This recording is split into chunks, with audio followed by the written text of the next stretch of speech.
"Don't come to Easter brunch," my sister Madison texted. "My fiancé's father is a bank president. You'd be mortifying with your little tech support job." I replied, "Okay." Tuesday morning at 9 a.m. that bank president, Richard Hartwell, entered my boardroom for an acquisition meeting. His eyes swept the room. The mahogany table, the floor-to-ceiling windows overlooking downtown, the Wall Street Journal profile framed on the wall with my face under the headline FinTech of the Year. How Maya Chen Built a $340 million empire by age 32.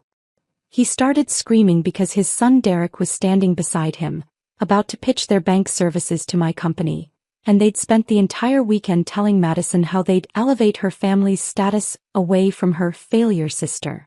But let me back up. Because this story doesn't start in a boardroom.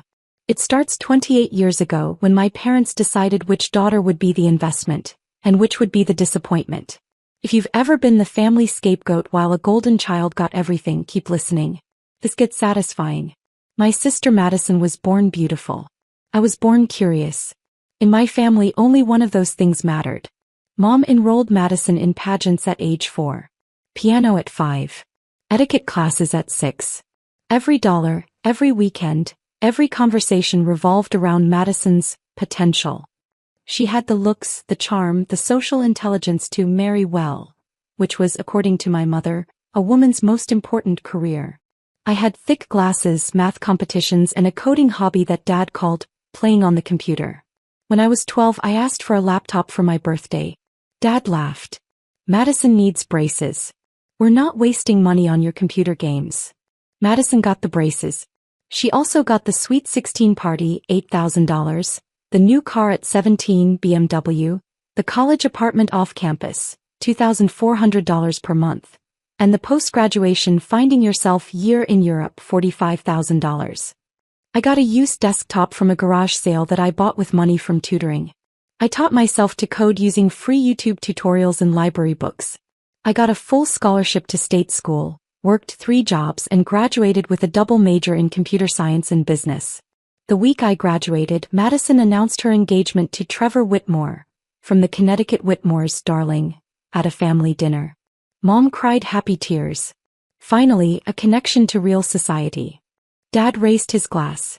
To Madison, who always knew her worth. My achievement that week? Landing a junior developer position at a struggling fintech startup called PayBridge. Salary, $52,000. Tech support, Mom translated dismissively. "Well, someone has to answer phones." I didn't correct her. I was too busy learning everything about financial technology, blockchain security, and digital payment infrastructure. 3 years later, PayBridge's founder, a brilliant but chaotic visionary named James Park, promoted me to lead developer. 6 months after that, he made me CTO. The company grew from 15 employees to 83. Our valuation hit $18 million. Then James got cancer. Stage 4 pancreatic. He had 6 months, maybe less. He called me into his hospital room. "I want you to have the company, Maya. Buy me out. Whatever you can afford. Use it to take care of my wife and kids after I'm gone." I had $127,000 in savings.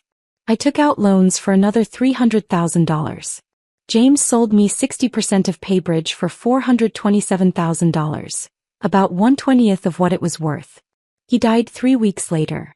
I was 27 years old, suddenly the majority owner and CEO of a fintech company with 8-figure revenue potential. I didn't tell my family.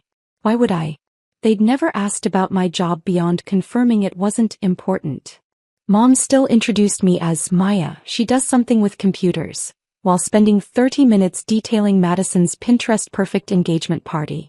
I worked 18-hour days. We landed a contract with a major credit card processor. Then another with a regional bank consortium. Our transaction volume exploded. Revenue hit $47 million in year 1 under my leadership. $89 million in year 2. By year 3, we were processing $2.4 billion in annual transactions. Fortune magazine called. Wall Street Journal called. Forbes called. I gave the interviews. The profiles ran. Maya Chen, the invisible CEO, Forbes. How a 30-year-old built fintech is next unicorn, Wall Street Journal. CEO of the Year, Maya Chen's $340 million revolution, fortune. My family never read business publications. Meanwhile, Madison's life became my mother's full-time obsession. The engagement to Trevor lasted 18 months before he left her for his ex-girlfriend. Mom blamed the stress of planning a wedding to someone so prominent. Then came Derek Hartwell, son of Richard Hartwell, president of Piedmont Banking Group, a regional bank with 47 branches and $8.2 billion in assets. To my mother, this was better than the Whitmores.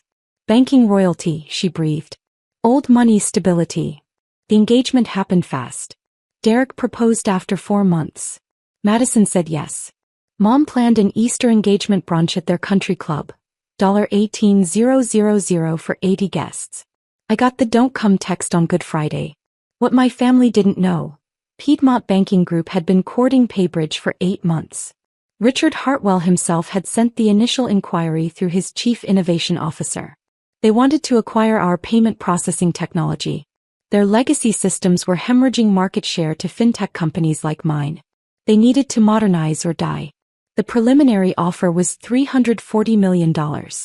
All cash. With me staying on as president of their digital banking division for 3 years, plus $2 million annual salary and 15% of the division's growth profits. I'd been in negotiations with their team for months. We'd gone through due diligence, tech audits, compliance reviews, and financial modeling. We were scheduled to present final terms to Piedmont's executive board, including President Richard Hartwell, on Tuesday, April 16 at 9 a.m. Easter Sunday was April 14. When Madison's text arrived, I was in my home office reviewing the acquisition presentation with my CFO, Marcus. "Your sister?" he asked, seeing my expression. "Telling me not to come to her engagement brunch.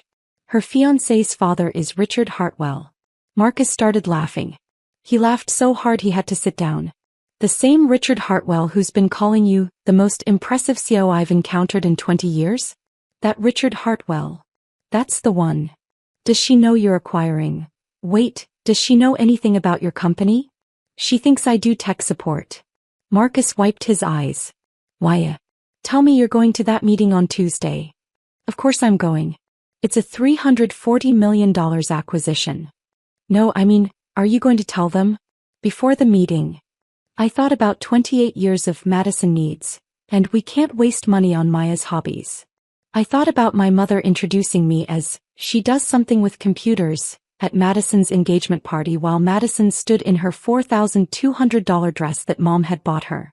I thought about that text. "You'd be mortifying." "No," I said. "I don't think I will." "What would you do?" Drop a comment below. Revenge or give them a heads up. Easter Sunday, I did what I always did when excluded from family events. I worked. I spent the morning refining our presentation. I rehearsed the valuation justification. I reviewed competitive analyses showing why Piedmont needed us more than we needed them. At 11 a.m. my phone started buzzing. Instagram posts from the brunch. Madison in a blush pink dress, Derek in a navy blazer, both sets of parents beaming. Then the family group chat exploded. "Mom, such a lovely brunch. The Hartwells are wonderful people. Derek's father Richard is so distinguished. Aunt Carol, Madison, you've done so well. Banking aristocracy. Dad, Richard Hartwell runs a bank with over $8 billion in assets. That's real success. Madison, Derek's parents want to help elevate our whole family." Smiling face, smiling eyes, they have connections everywhere. Mom, unlike some people who are happy staying small. That last one was directed at me. It always was. Madison, Richard said he's looking forward to helping our family access real opportunities. Mom mentioned you work in tech? He said their bank has a call center if you want a stable job. 2 hearts. A call center.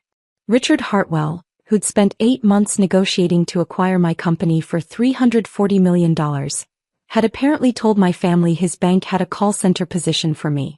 I stared at that message for a long moment. Then I texted Marcus, "Is Derek Hartwell on the acquisition team?" He sent back, "Checking. Yes. He's listed as attending Tuesday's presentation. VP of Business Development." Why? No reason. "See you Tuesday." I spent Sunday evening stress testing every number in our presentation. I wanted this airtight. Not because I was worried about the deal. Our tech was worth every penny of that $340 million. But because I wanted no room for anyone to claim I'd succeeded through luck rather than skill. Monday I got my hair done. I wore my Tom Ford navy suit, the one I'd bought after the Fortune interview. My grandmother's jade earrings. Jimmy Choo heels. I looked like exactly what I was. A CEO who'd built a $340 million company from a $427,000 gamble and 18-hour workdays. Monday evening, Madison posted a photo. Her and Derek at dinner, captioned, "Celebrating our future together. His parents are going to change our family's entire trajectory." I liked the photo. I commented, "Happy for you. Red heart." She replied privately, "Thanks, Maya. I know Easter was awkward, but Derek's parents are just particular about their circles. I hope you understand." "I understand completely," I wrote back. "Good luck with everything." I meant it. Because in 14 hours her particular future father-in-law was going to walk into my boardroom, see my face in that Wall Street Journal profile, and realize he'd spent Easter Sunday suggesting a call center job for the CEO he was about to pay $340 million. Tuesday morning I arrived at Paybridge headquarters at 7:15 a.m. Our offices occupied the entire 23rd floor of the Sterling building downtown. Glass walls, minimalist design, the kind of space that Fortune magazine had photographed for their Workplaces of Tomorrow feature. Marcus met me in my office with coffee. "You're cruel," he said, grinning. "I love it." "I'm not being cruel. I'm conducting business." "You're conducting a masterclass in karma. There's a difference." My assistant Priya knocked. "The conference room is ready." I hung the Wall Street Journal profile like you asked, right across from the head of the table. "Thank you, Priya.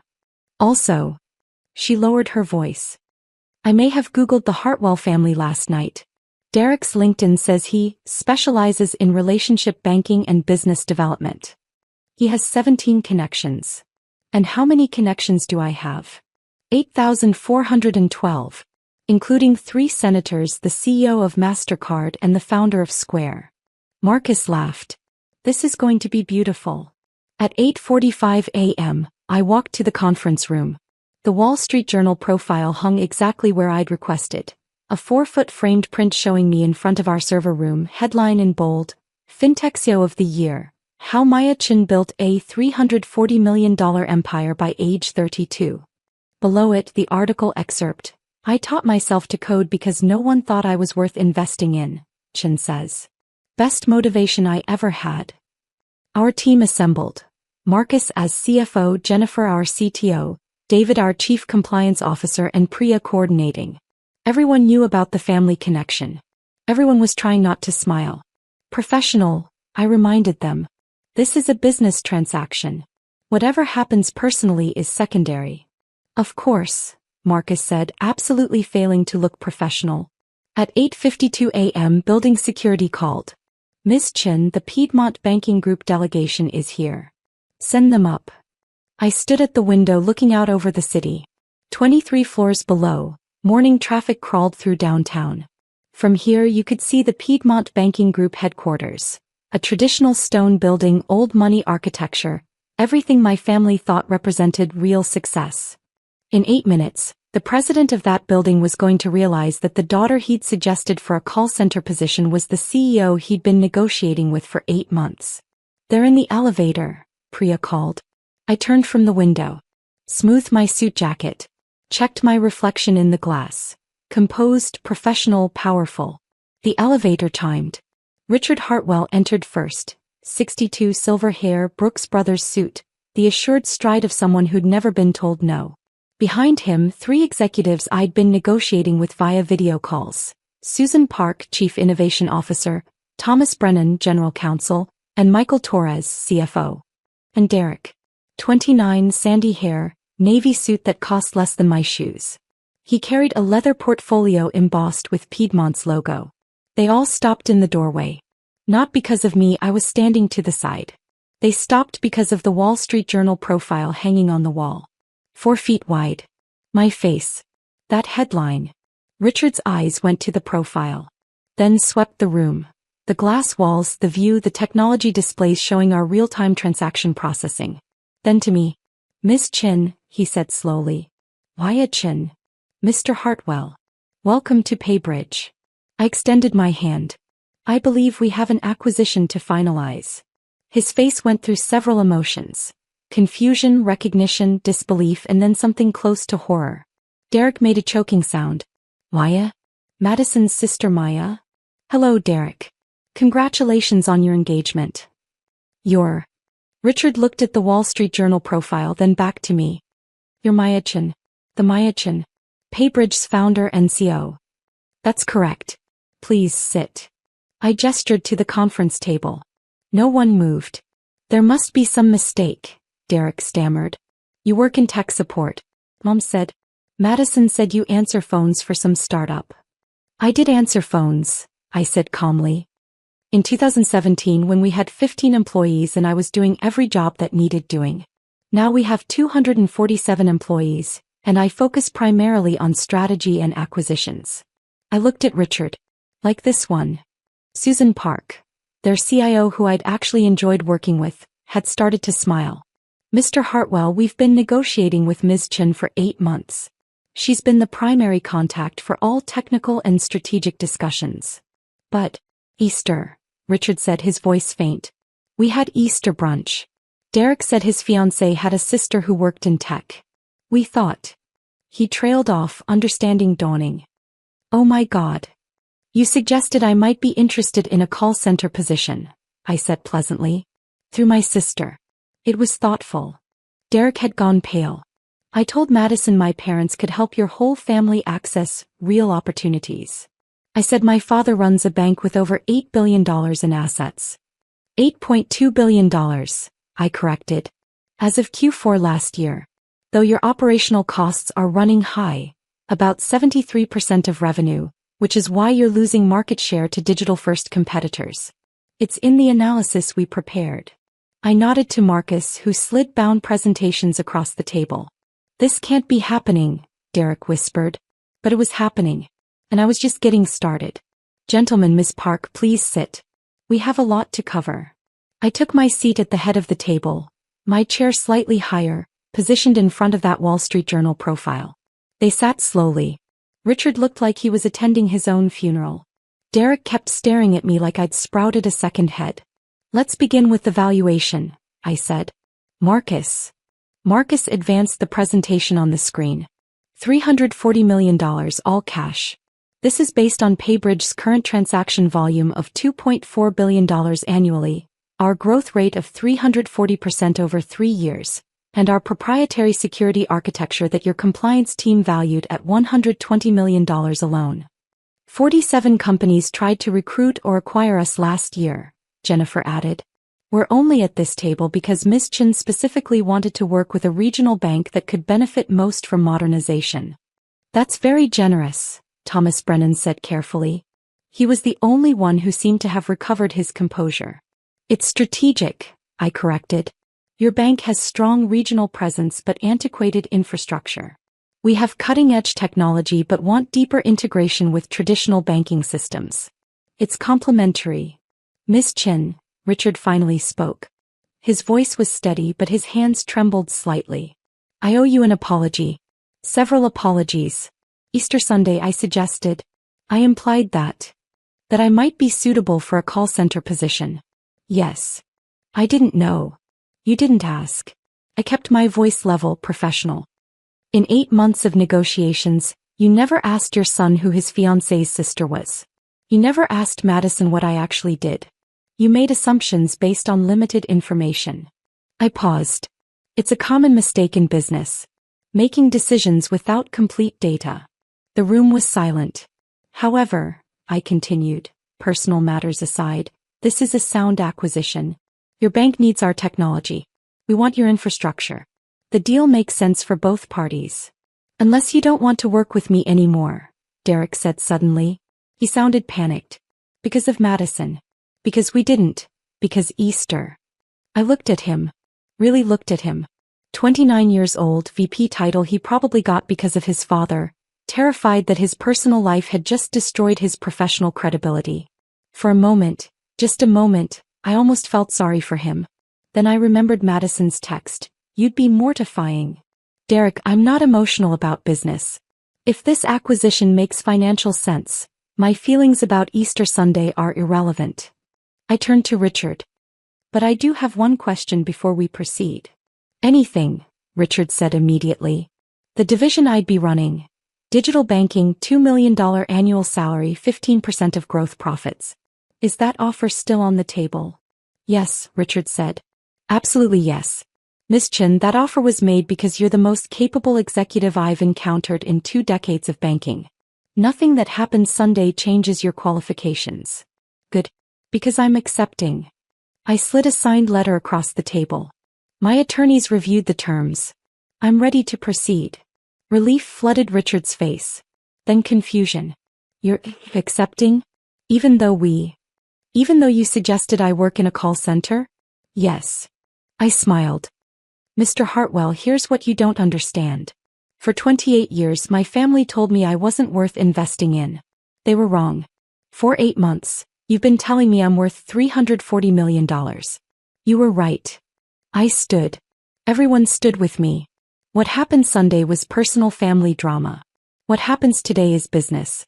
I don't confuse the two. I looked at Derek. Though I'd appreciate if, moving forward, you asked people about their work before making assumptions about their capabilities. Of course, Derek said quickly. Absolutely. I'm so sorry. Apology noted. Now, shall we discuss integration timelines? For the next 2 hours we finalized the acquisition. It was professional, detailed, exactly what 8 months of preparation had built toward. Richard signed first. Then Susan, Thomas, and Michael. Finally Derek, his hand shaking slightly as he added his name to the document that made me $340 million richer and his boss. Miss Chen, Richard said as they prepared to leave. Is there any chance you'd join us for dinner this week? My wife Barbara and I would like to properly welcome you to the Piedmont family. And Derek's right, I owe you a much more substantial apology. I appreciate that. My assistant will coordinate scheduling. I shook his hand. Congratulations on a smart acquisition, Mr. Hartwell. Congratulations on building something worth acquiring, Ms. Chen. They filed out. All except Derek, who lingered at the door. Does Madison know? He asked quietly. About any of this? No. Are you going to tell her? I thought about that text. About 28 years of being the disappointing daughter. About Easter brunch where they discussed elevating my family away from me.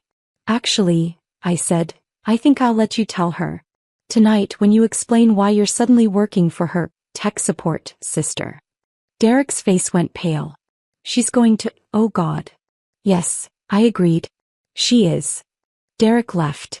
Marcus shut the conference room door and started laughing. That was the most professionally savage thing I've ever witnessed, he said. You made him grovel while finalizing a deal where you become his boss. I didn't make him do anything. I conducted business. Why? You conducted a masterclass in power dynamics. There's a difference. My phone rang. Madison. I let it go to voicemail. She called again. And again. Finally I answered. Hi, Madison. Why? Her voice was shrill. Derek just called. He said, he told me he claims you're buying his father's bank. I'm not buying the bank. The bank is acquiring my company for $340 million. Silence. Then, that's impossible. You do tech support. I'm the CEO and founder of PayBridge Technologies. We process $2.4 billion in annual transactions. Forbes named me one of their 30 under 30. Fortune did a cover story. Wall Street Journal profiled me last month. I kept my voice calm. You never asked, so I never told you. But, Mom said you answer phones. I did 7 years ago when we had 15 employees. Now we have 247. And as of this morning, your fiancé works in my division. Your division? I'm staying on as president of digital banking. Derek reports to someone who reports to me. Technically, I'm several levels above him in the org chart. More silence. Then weakly, why didn't you come to Easter? You texted me not to come. You said I'd be mortifying because my little tech support job wouldn't fit with Derek's family. I let that sink in. So I stayed home and prepared for the acquisition meeting instead. Oh my God. Her voice broke. Mom's going to, when she finds out that Easter. Madison, I need to go. Congratulations again on your engagement. I hung up. Within an hour my phone exploded. Mom, Pia, call me immediately. Madison is hysterical. Dad, is it true you own a company worth $340 million? Aunt Carol, why didn't you tell us you were so successful? Mom, you let us exclude you from Easter when you could have just told us. That last one stopped me cold. Let them exclude me. As if the exclusion was somehow my fault for not preventing it by revealing my success. Have you dealt with family who only valued you after they discovered your success? Share your story in the comments. You're not alone. I turned my phone to Do Not Disturb. I had a press release to approve. Piedmont Banking Group acquires PayBridge Technologies for $340 million. Names founder Maya CHEN as president of Digital Banking Division. It went live at 3 p.m. By 4 p.m. it was trending on LinkedIn. By 5 p.m. the local business journal had called for comment. By 6 p.m. my mother had left 8 voicemails. I listened to the first one. Maya, this is getting out of hand. People are calling us asking why we didn't mention our daughter was a CEO. You're making the family look bad. Making the family look bad. Not we're proud of you. Not we're sorry we didn't support you. Just concern about how they looked. I deleted the voicemails without listening to the rest. The wedding happened 4 months later. Madison and Derek married at the country club, the same venue where Easter brunch had been held. I was invited. Prominently. Mom called personally. Maya, sweetheart, of course we want you there. Your family. And Derek's parents specifically requested you be at the head table.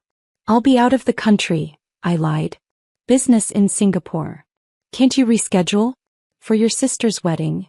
Mom, she texted me not to come to Easter because I'd be mortifying. Now you want me at the head table. What changed? That's not, you're twisting things. We just didn't realize you were so successful. If we'd known. If you'd known I was worth something, you'd have treated me better. I understand. That's exactly the problem. I didn't go to the wedding. Instead, I spent that weekend at a Forbes Women's Summit, speaking on a panel about building companies in your 20s. A 23-year-old in the audience asked me, how did you keep going when people didn't believe in you? I stopped waiting for permission to be worth something, I said. I stopped trying to prove myself to people who'd already decided I wasn't worth their investment. And I built something anyway. The audience stood and applauded. 6 months after the wedding, I ran into Derek at a company strategy meeting.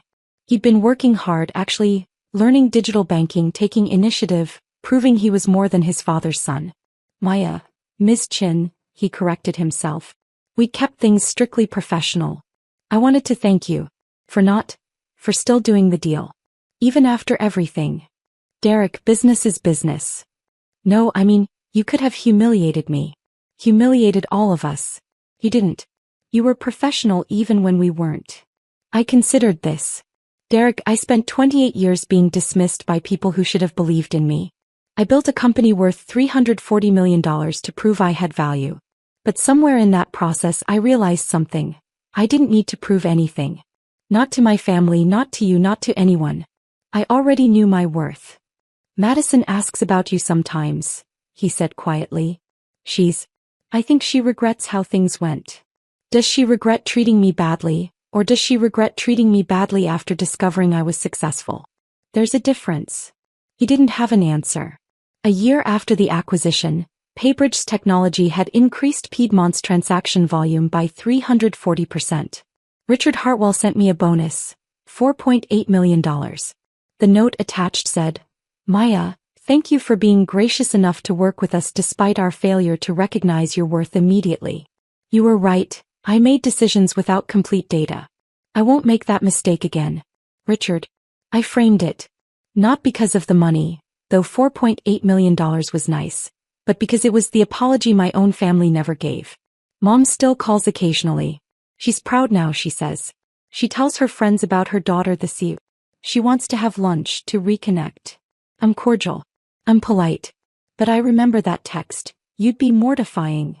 I remember 28 years of Madison getting every investment, every opportunity, every bit of faith, while I was the one not worth the cost of a laptop. And I remember learning the most valuable lesson of my life. The people who should love you unconditionally but don't. They're not your family.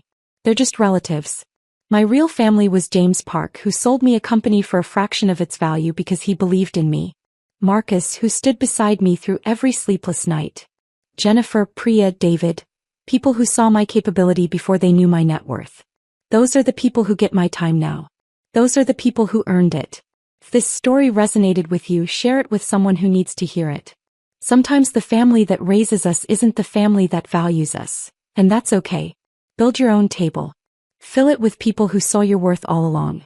And let everyone else see that Wall Street Journal profile and wonder what they missed.